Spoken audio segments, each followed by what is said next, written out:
أجل قريب فأصدق وأكن من الصالحين۔ ترجمہ کنز الایمان، اور ہمارے دیے میں سے کچھ ہماری راہ میں خرچ کرو قبل اس کے کہ تم میں کسی کو موت آئے، پھر کہنے لگے اے میرے رب تو نے مجھے تھوڑی مدت تک کیوں مہلت نہ دی کہ میں صدقہ دیتا اور نیکوں میں ہوتا۔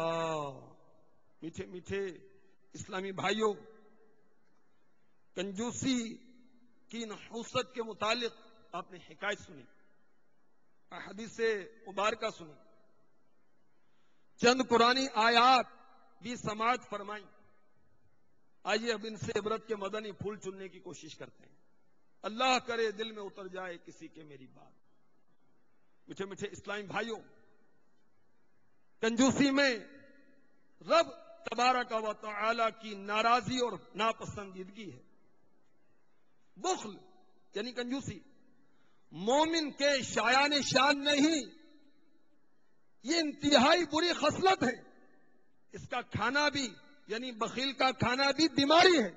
بخل سے تنگی میں اضافہ ہوتا ہے، بخل نفس امارہ کو غالب کرواتا ہے، بخل اللہ تعالی کی بارگاہ میں برائی کے ساتھ حاضری کا سبب بنتا ہے، بخل سرداری سے دور کرتا ہے، بخل زکات سے روکتا ہے، بخل رشتہ داریاں منقطع کرواتا ہے، بخل قتل و غارت گری پر ابھارتا ہے، بخل ملامت کرواتا ہے، بخل شیطان کے دامے تصویر میں پھنسا کر اس کا قیدی بناتا ہے، بخل بے شرمی اور بے حیائی کرواتا ہے، بخل بعد موت پچھتاوا اور حسرت دلاتا ہے، بخل جنت میں داخلے سے محرومی کا سبب بنتا ہے، بخل بروز قیامت پیشانیاں، کروٹیں اور پیٹھیں نارے دوزخ میں گرم کیے ہوئے سونے اور چاندی سے داغے جانے کا سبب بنے گا، بخل بروز قیامت انتہائی ذلت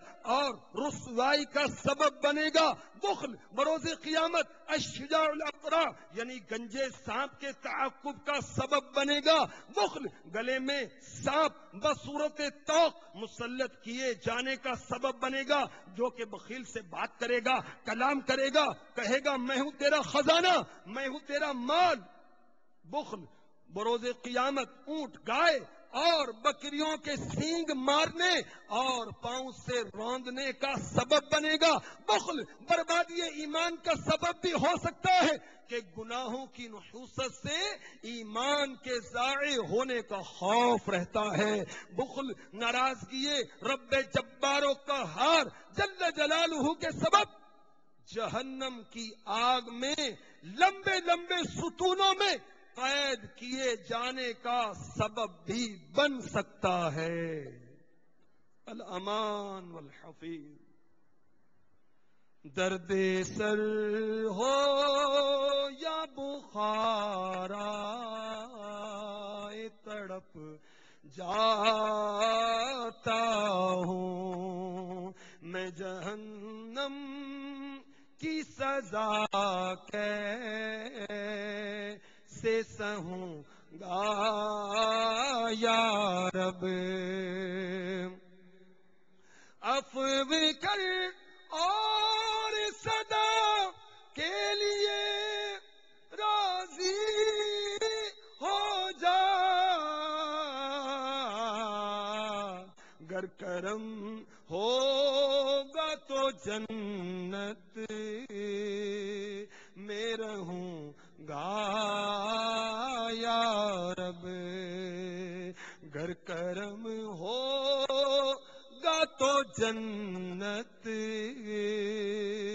میں رہوں گا یا رب۔ صلو علی الحبیب صلی اللہ تعالی علی محمد۔ مجھے میٹھے اسلامی بھائیوں، بخل کسے کہتے ہیں؟ فضول خرچی کسے کہتے ہیں؟ جود و سخا کا کیا مطلب ہے؟ سنیے،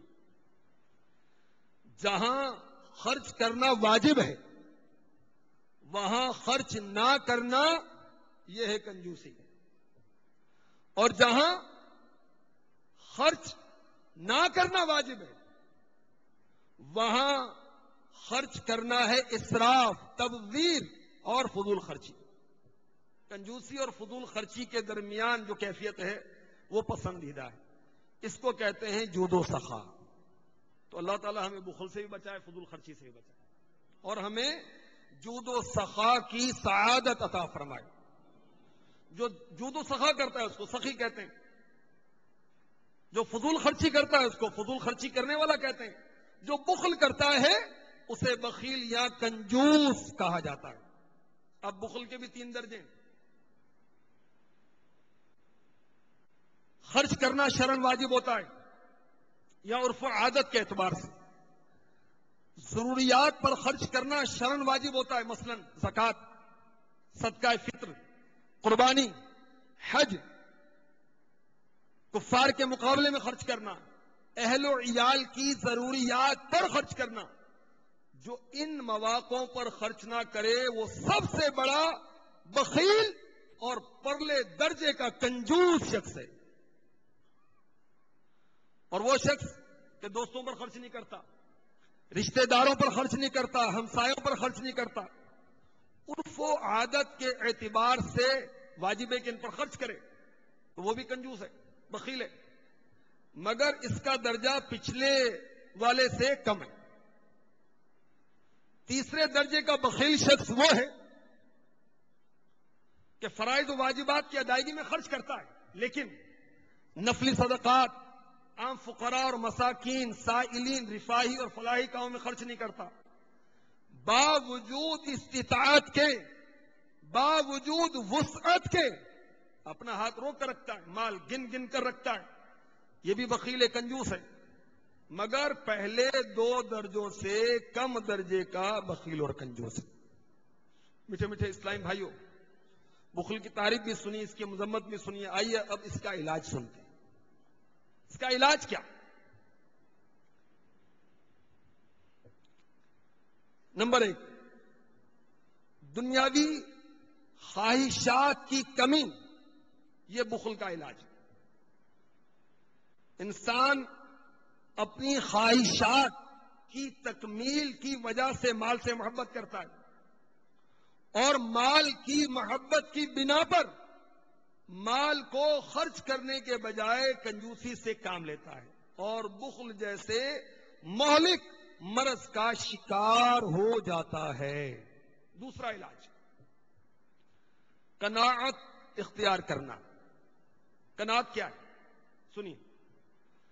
تھوڑی چیز پر راضی اور خوش رہنا، جو مل جائے اس پر راضی رہنا، جو لوگوں کے پاس ہے اس کی تمام لالچ نہ کرنا. اب جو شخص ضرورت کے مطابق مال پر قناعت اختیار کرتا ہے وہ کنجوسی نہیں کرتا، کیونکہ اپنی ضرورت کے لیے مال بچانا کنجوسی نہیں ہے. حضرت سیدنا امام غزالی علیہ رحمۃ اللہ علی احیاء العلوم میں لکھتے ہیں، حرص و طمع انسان کی طبیعت میں رکھی گئی ہے، فطرت میں، نیچر میں رکھی گئی ہے. انسان فطرتاً قناعت کم کرتا ہے. بہرحال جو خوش نصیب قناعت اختیار کرے گا اسے بخل کے مرض سے نجات حاصل ہو جائے گی انشاءاللہ عز و جل.